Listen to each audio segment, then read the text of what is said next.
I've really enjoyed doing this series of videos, mainly because I get to play with my dive equipment and I get to have a look at it and you can look at different things. Now, this here is my single tank unit, and now why would you bother getting this? In fact, I don't take this with me everywhere. These start to get cumbersome, big and heavy. I've got other equipment, so I do think about what it is that I'm going to take before I travel. I'm not taking this with me on this trip. I will be taking a lot of the stuff I've got hanging off it, but I'm not taking this one on this trip. I took it on my last trip, but I thought about the diving I was doing. So what's so handy about this unit? Well, firstly, it's a single tank unit. So basically this is the catch-all. You can pretty well guarantee no matter where you're going, this will sort you out. You'll be right. You get anywhere you go. And so I took this on my last trip because the diving I was doing, I knew I wasn't going to be doing anything special, but I was going to get underwater, and any day underwater is better than a day you're not.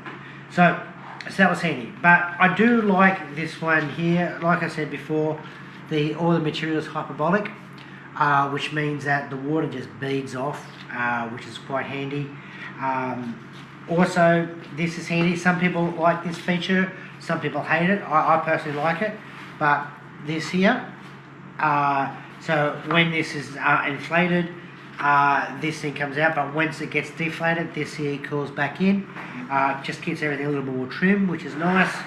The other thing I particularly like about this here is I've got trim pockets here at the back here, so I can put a couple of weights here at the back, which is handy. I've also got my weight pockets here. So these are integrated weights, which is good, which means no weight belt. And you put your weights here. So you got to ask yourself, when was the last time you had to drop your weights? And probably never. So why do we train for it? Because if something goes wrong, you want to be able to do that. You want to be able to drop your weights in emergency. That's why you go through the rigmarole of always putting your weight belts on the same way. You make sure it's on top. So if you're getting pulled down and you cannot inflate everything enough to get yourself to the surface, you take that weight belt off and you drop it. And you drop it because any day on the boat's better. So the question is, but the reality, that never happens. I've never met anyone that has had to drop their weights. So the same thing is true for this here. So I'll put the weights in here. I find these much more comfortable and handy than a weight belt. And they go, oh, but if you drop your weights, you're going to lose that pocket. Well, yes, but I can buy other ones of these. So I'm not worried about that. I'm not worried about losing my weights. They're in there, they're tidy, they're out of the way. And the thing is, if something happens and I have to drop it, I'm not going to think twice about it.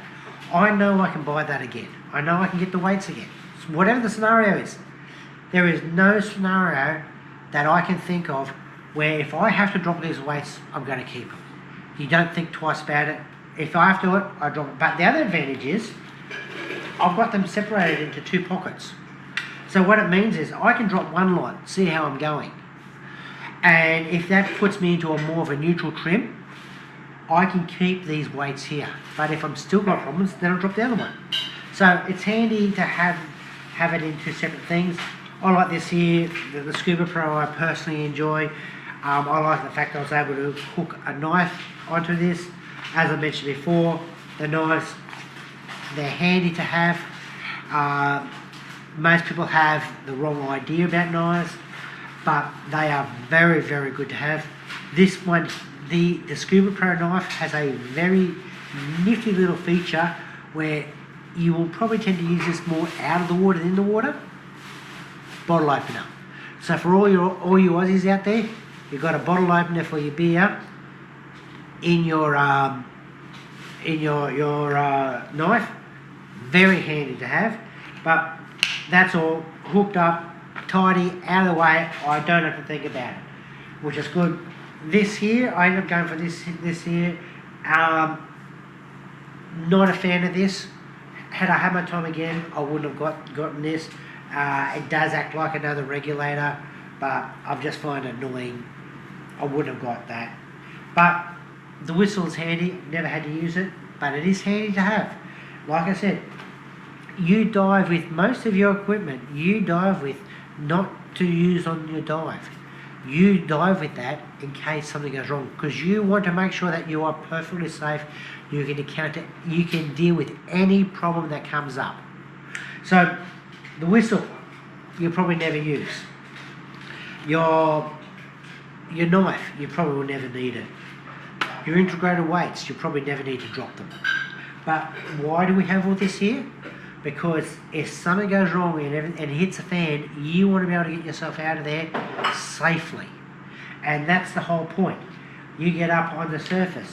Now, it's very rare, and I wouldn't dive with these companies, but just recently I heard about off the coast of Western Australia, a couple of divers were left behind. I don't even know how that can happen. You count the divers at the boat before you leave the shore. Just as you're leaving the shore, you count all the divers, make sure you got everyone. Before you head back to shore, you count them all again. So how can you not scoot off without any divers? So, whistle is handy. That dive company, personally, is a black mark for me. I would never dive with them. But you never know. Let's say I got caught in a strong current recently, and my dive buddy and I, we surfaced a little bit further away. Well, the whistle would have been handy. We actually didn't need to worry, because when we set up our S&B, we had a fisherman that saw it. He goes, divers shouldn't be surfacing there. He came there and waited for us to come to the surface to make sure we were okay, which was really nice of him. So, but that's why we have the equipment, because just in case something goes wrong. Now, having said all that, our unit was fully inflated. We could have just quite easily swum to shore if we had to. We were never in any real danger, but that's the whole point. You never want to be in any real danger. The whole thing is about chilling out and enjoying yourself. The last thing you want to do is be worried about whether you're going to survive or not. So this here is my single tank unit. It is a really good unit. I absolutely love this. It's my good catch-all unit. But why do we get our own units? Now, my brother, he does a bit of diving as well. He does have his own unit. He uses the equipment that is supplied. And that, quite frankly, personally, it's quite good. But you can personalise it a bit. So I've got these straps here, which are hooked up to the end. I've got everything tied off, so I can have that there. I've got, when I'm diving, when I've got all my equipment on me, I know where it all is, because I've already hooked it off. I'll hook it off in the same spot. I can adjust all of these rings so they're where I want them to be. So there is a lot of it's very handy to have your own equipment like that. Having said that, it is weight, and after you've got your other essentials, if you want to, go down this path. Otherwise, just use the equipment at the dive centre. Perfectly fine. Anyway, cheers.